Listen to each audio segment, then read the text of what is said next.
ఏముంది మీ డబ్బాలో? ఉప్మా అండి. తినండి, మీరే తినండి, ఎవరికి పెట్టదు. మీరు మటుకే తినండి. నానా ఉప్మా రెడీరా. ఆఫీస్కి ఎందుకు రాలేదు? ఇవాళ ఉప్మా తినాలనిపించింది. ఉప్మా తినాలంటే ఆఫీస్ మానేయాలా? పొద్దున్న నుంచి ఉప్మా చేయడం నేర్చుకుని కరెక్ట్ గా చేసేసరికి ఇదిగో ఈ టైం అయింది. డబ్బాలో ఏంటి? ఫ్యామిలీ మొత్తం ఉప్మా తిని బతికేస్తున్నారు నాన్న. మా బాబుకి జీడిపప్పు ఉప్మా అంటే ఇష్టం, కానీ బాబు గారికి ఉప్మాలో ఉన్న జీడిపప్పు అంటే ఇష్టం. జీడిపప్పు ఉప్మా టేస్ట్ చేసి ఎలా ఉందో టెక్స్ట్ చేయి.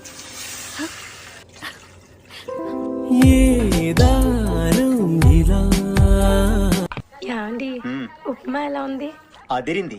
ఇంకొంచెం పోయి పొయ్యాలా? టిఫినేగా నేనే చేస్తాను. మీ అందరికి ఏ టిఫిన్ కావాలో చెప్పండి. ఉప్మా ఉప్మా ఆంటీ